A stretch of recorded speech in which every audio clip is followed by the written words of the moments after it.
They told you to trust the World Health Organization, the United Nations, and every so-called global institution that pretends to care about you. They told you gender is just a choice, like changing your clothes. They told you mass illegal immigration has no downside at all. Let's be real, these are the three biggest lies of our time. If that sentence already makes you angry, good. Stay angry. Let's talk about it. In January 2020, the WHO told the world there was no reason to panic. Just weeks before everything collapsed. Who were they protecting? China, not people. That's their so-called global health leadership. And it wasn't the first time. During the Ebola outbreak in 2014, the WHO reacted months too late while thousands died. They debated in offices while entire communities collapsed. And the UN? Don't even get me started. Their peacekeepers in Congo and Haiti were accused of rape and abuse against women and even minors. The very organization that was supposed to protect civilians left behind new victims.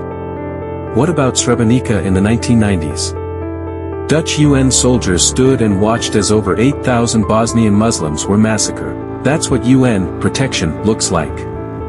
Or Rwanda, 1994. On the world's watch, and literally in front of UN troops, about 800,000 people, mostly Tutsi, were slaughtered in just 100 days. The UN had troops. They had mandates. They had the power to act. And what did they do? Nothing. They watched as neighbors butchered each other with machetes. And while all this happens, billions are spent on luxury offices, fancy hotels, first-class travel, and massive salaries for bureaucrats who sit around writing useless reports. According to many doctors and experts, the WHO is one of the most corrupt organizations on Earth. Some openly ask, how is it possible that anyone still takes them seriously? If someone pays them enough money, they'll declare another pandemic tomorrow, they'll push governments into lockdowns, they'll shut people in their homes, and they'll restrict your freedom, no matter the social cost. Loneliness, bankruptcies, depression, suicide, they don't care. Because for them it's about two things, control and money. These are not saviors. Bureaucrats living off your money, and when they're truly needed, they hide. The gender illusion. Now they want us to believe biology doesn't exist. That chromosomes are optional. Really? If gender is a choice, can I just choose to be 85 years old and retire tomorrow? Can I choose to be 7 feet tall and join the NBA? There are women in this world who truly believe they are elves. They cut their ears to make them pointy. They remove ribs. They wear special contact lenses to imitate elf eyes. Does that mean they are actually elves? Of course not. They're still human. They don't hurt anyone, often they're kind, normal people, but are they elves just because they believe it? Or do they simply suffer from a form of self-perception disorder? And what about those who believe they are cats? They tattoo stripes and spots on their skin. They implant whiskers. They undergo surgeries to look feline. They work, they pay taxes, they live like everyone else, but are they cats? No.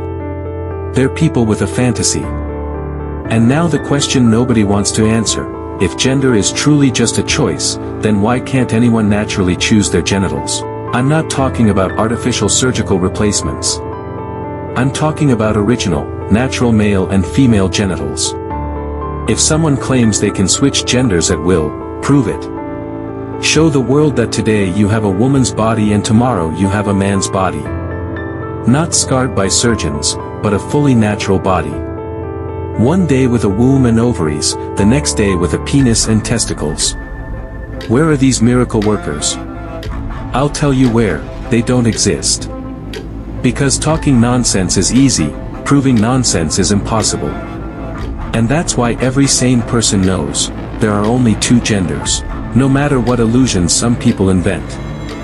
And here's the ultimate irony, the same people who scream, trust the science, suddenly deny the most basic science of all, biology.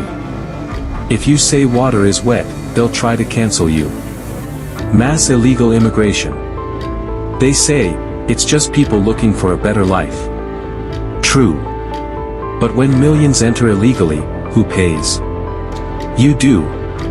With higher taxes. With jobs disappearing.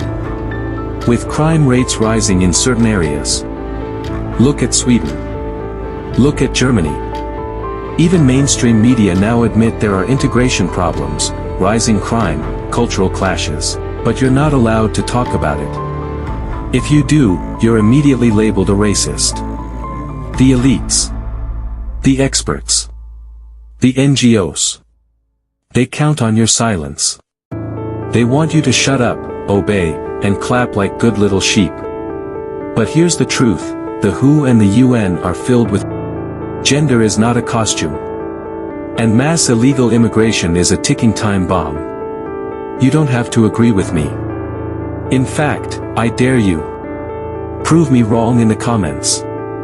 Show me where I'm wrong.